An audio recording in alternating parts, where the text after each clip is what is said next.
মই লৈ আহিছোঁ এটা টেষ্টি চাটনিৰ ৰেচিপি। সেইটো হৈছে লেচেৰা মাহ বা দাংবডিৰ চাটনি।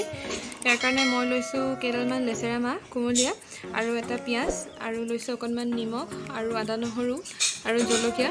আৰু এতিয়া আৰু আমাক অলপ প্ৰয়োজন হ'ব অকণমান তেল। এতিয়া আমি আহক আগৰ কামখিনি বাকী থকা কৰি লওঁ। মই এখন কেৰাহী পাতি ল'লোঁ। ইয়াত এতিয়া তেল গৰম হোৱাত মই দি দিম পিঁয়াজখিনি, লেচেৰা মাহ এইবিলাক গোটেইখিনি কাটি থোৱা আছিল। সেই গোটেইখিনি মই ইয়াত খালি কেঁচা গোন্ধটো যোৱালৈকে ভাজি ল'ম।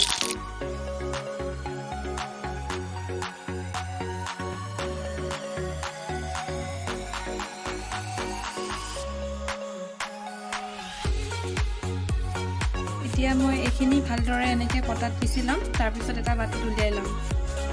এয়া হৈ গ'ল আমাৰ লেচেৰা মাহৰ টেষ্টি চাটনি ৰেচিপি ৰেডি। মই ধুনীয়াকৈ পটাত পিচি পেলাই এয়া এটা বাটিত উলিয়াই ল'লোঁ। আৰু আপোনালোকে যদি ইচ্ছা কৰে ইয়াত মান ধনিয়াৰ পাতো দি ল'ব পাৰে। যদি বনাই খোৱা নাই এনেদৰে এবাৰ বনাই খাব, নিশ্চয় ভাল পাব। যদি আমাৰ এই ভিডিঅ'টো ভাল পাইছে লাইক, শ্বেয়াৰ আৰু ছাবস্ক্ৰাইব কৰিবলৈ নাপাহৰিব আৰু কাষতে থকা বেল আইকনটো প্ৰেছ কৰি অল কৰি দিব।